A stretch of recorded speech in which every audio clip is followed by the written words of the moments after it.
Hello and welcome back to the channel.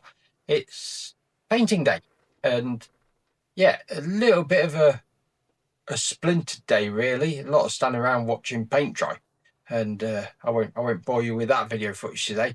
But yeah, started things off this morning by working on a pressure gauge for our test rig. Unfortunately, we've got a damaged pressure gauge which needs fixing, so I've currently got it up on the test rig over on the bench, and in between figuring that one out, I've been taping off the wheel arches.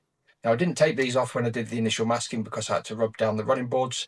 But now this morning, first thing, before I get any paint done, I've got to mask off all the wheel arches, the wheels, and also masking off behind any holes in the running board to stop any overspray going through the holes. I've made that mistake before in the past. So just making sure everything is 100% covered up. Then it's into the paint booth and everything gets a good wipe down with panel wipe. So I've already dusted it before bringing it into the paint booth. Now with it in the booth, I'm going around everything with panel wipe, just making sure it's all nice and clean. And then I'm going on with the first of many coats of satin paint. So I'm hanging all the small parts up on the racks, and then it's just a case of get everything hung up and then start layering on the paint. And it's just lots and lots of thin layers of paint. I'm not going to be sticking on heavy coats because I don't want to get any runs. So yeah, it's just I think I've done about 5 layers of paint, and all thin layers mixing it in, and then the last coat is a full coat to make sure it's all nice and flat. But yeah, lots of weighting in between the coats as well. So I've done the first coat on the frames there. There's a first coat on the cab roof exert, and then I've got the front cover for the lubricator. I've got the rear foot plate. I've got the 2 splashers and the main roof. So yeah, lots of layers going on, and just rotating things around and making sure I'm doing my best to get full coverage on everything. Getting right in front of the spotlight there, it gives me a good visual to make sure I'm getting a decent coverage on everything. And yeah, more paint going on. Yep, so lots of layers, and it does get a bit monotonous, but yeah, I'll spray a layer of paint on, go away, leave it for 15-20 minutes, and then come back with my next coat.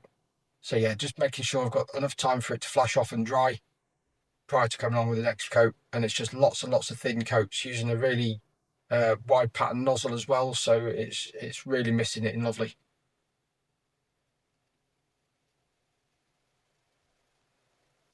And we're back for another coat, just something different. Yep, as I said, lots of thin coats.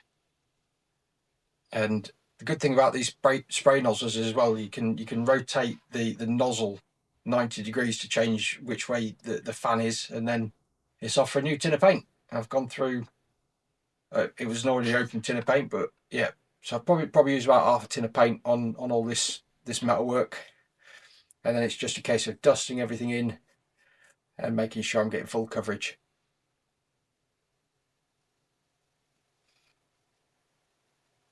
And there I am with my torch, just shining it on everything, just so it will identify any spots I've missed. Then once it's all dry, I wheel it back out into my workspace and remove all the masking tape and all the paper, and just being super careful that I am not pulling any paint off. Always a worry when you take masking tape off of paint jobs is that you take the paint with it, but thankfully everything's intact. All the lining has not been affected, so the original gloss black paint hasn't been harmed in any way. I did take a little bit of the paint off the top of the reverser. Just it's sometimes where you've got sharp edges, when you're taking the masking tape off, it will peel the paint, so it needs a little bit of a touch up on the top of the reverser column, but all in all, not too bad. Then it's on to unwrapping the small pieces. Now this is where the biggest fear was unwrapping these and taking all the detail off it. So there's transfers on there for London North Western Railway. There's the nameplates with Precursor written on it, and it's not knowing how the paint will react to being under the pressure of that tape. And then onto the inside of the roof. So peeling this off again, paint around edges, especially edges where there has been no paint, it is a tricky one. Now, the only paint I did lose was around the holes which hold the roof on. Luckily, the angle that's on the top of the cab that holds the roof down, it will cover that area. So I will try and touch it in as best I can, but ultimately it's not going to be visible. Then it's onto the cladding. So cladding's into the paint booth. I've got it hung up on a rack, and then I'm giving it a good dust down. Now, I'm not going to paint this. I've enlisted John to paint this for me. He is a much better painter than I am, and I want to get this right first time. So getting John in, and he's going to also paint some of his parts of his locomotive while he's at it, which is, yeah, double tap. So he gets an opportunity to get in there and do some painting as well. And the primer coat that he's putting on is just going to hold up to the camera in a sec if I can. But yeah, the primer that John uses, he swears by it. It's a Paragon product, and it works exceptionally well on brass. And yeah, I do believe John uses this on all his paint jobs because it just works so well for him, especially on the brass platework.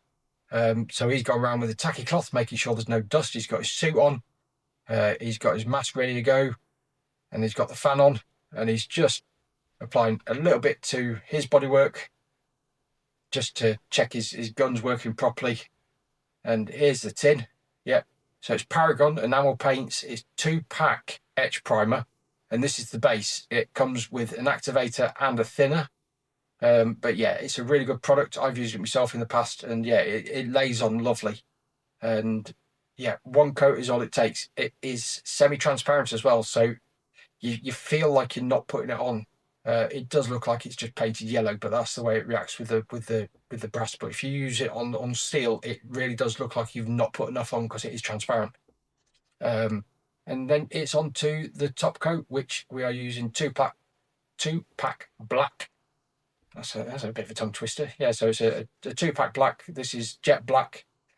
We have mixed up our local paint supplier, and John will be applying several coats. And it's just mist coat to start with, so it's just going around all the edges, and then just a good misting over the entire thing. He's not going for a full shoot, even though it does look like it on camera. And he's doing multiple coats and feathering it in, and then he'll do his wet coat as the last pass, and leaving enough time for the solvents to flash off prior to applying the next one. Now that's the end of the working week for me. So this paint job has got a full weekend to cure properly, and then it's on with the assembly next week. No video going to be Monday. I'm not in work Monday, but I'll be back on Tuesday. Right. Thank you very much, John, for all your hard work, and thank you very much for watching. Please like, comment and subscribe, and I'll see you next week.